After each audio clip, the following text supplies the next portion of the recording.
Ya, baik, Bapak Ibu sekalian, Bismillahirrahmanirrahim. Assalamualaikum warahmatullahi wabarakatuh. Selamat pagi, salam sejahtera bagi kita semua.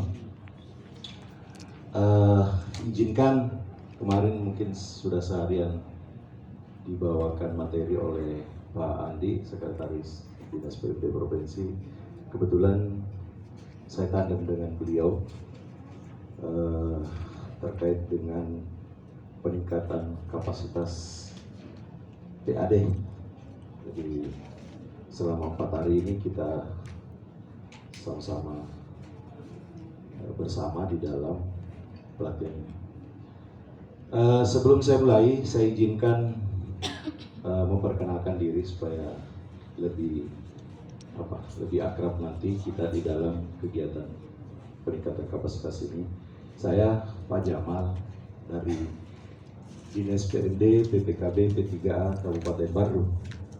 Jadi OPD saya itu OPD 3 gabungan Dinas Pemberdayaan Masyarakat Desa, Pengendalian Penduduk dan Keluarga Berencana, Pemberdayaan Perempuan dan Perlindungan Anak.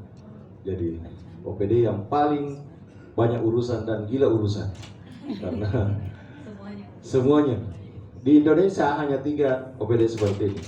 Ada satu di Banten dan ada satu di Sumatera Utara. Satunya di Sulawesi Selatan dan di Kabupaten Bandung. Pada kesempatan ini saya menyampaikan permohonan maaf karena baru kali ini, hari ini bergabung dengan Bapak Ibu sekalian. Mestinya kemarin saya sudah bergabung. Kali ini saya kemarin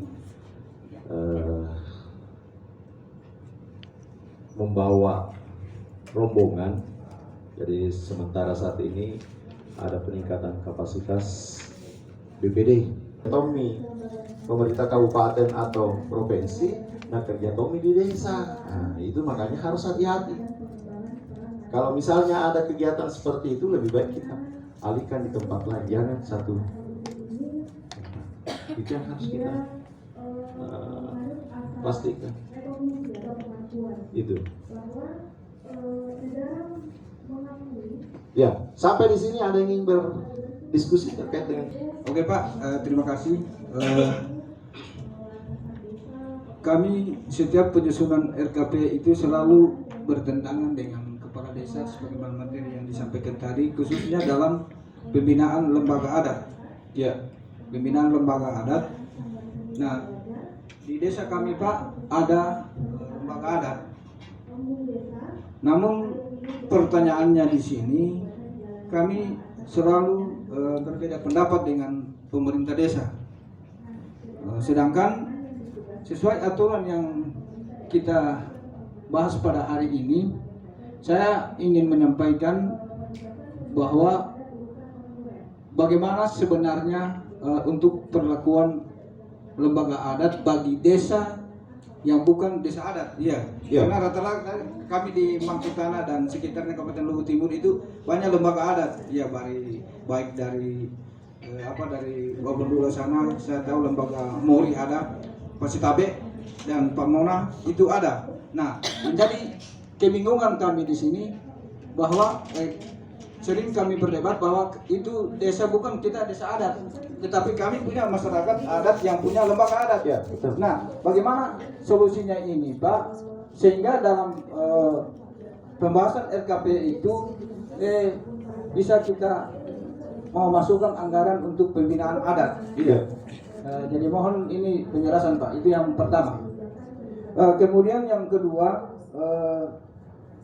mengenai pengelolaan tempat permandian. Nah, saya ingin menyampaikan bahwa di desa kami ada itu tempat permandian. Cuman yang menjadi kendala bagi kami, bagaimana alokasian dana itu, apakah dana desa atau bagaimana? Karena kalau kita hitung-hitung anggaran yang ada di desa tidak memungkinkan. Nah, makanya melalui kesempatan ini saya mohon penjelasan apakah ini untuk pengusulan tempat permandian itu kita ke kabupaten atau ke provinsi, ya Pak? Karena dana desa tidak akan mencakupi untuk membangun itu. Terima kasih Pak. Ya, terima kasih Pak.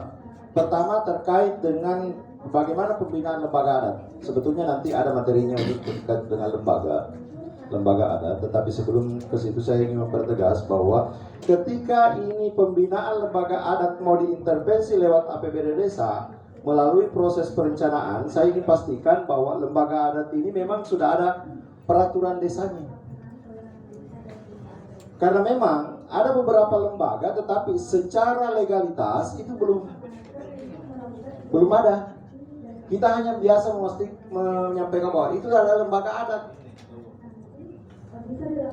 Tapi secara legalitas itu belum diatur.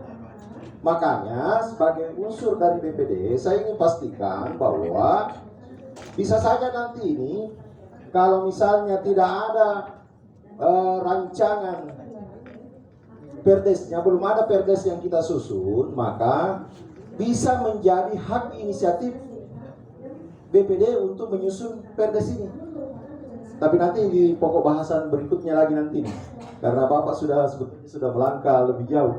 Tetapi nanti pada saat pembahasan penyusunan peraturan desa itu disusun ada dua dari unsurnya. Bisa dari unsur dari pemerintah desa, dalam hal ini usulan dari pemerintah desa, bisa dari BPD.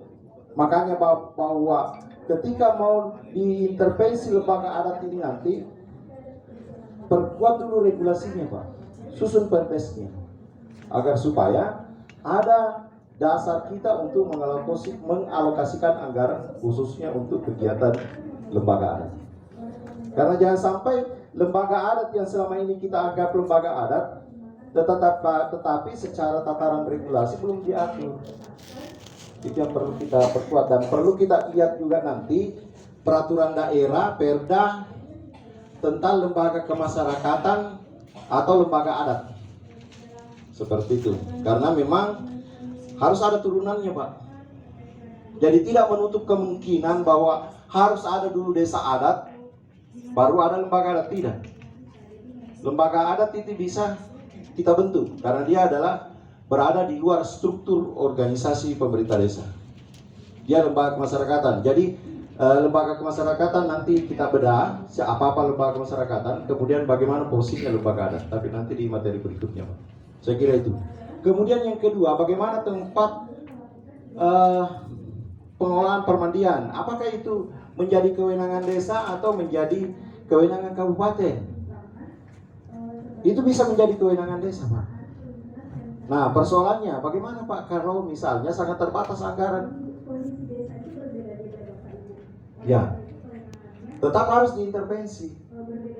Ketika itu menjadi kewenangan desa, maka ini harus diintervensi oleh pemerintah desa, tidak bisa diintervensi oleh pemerintah kabupaten.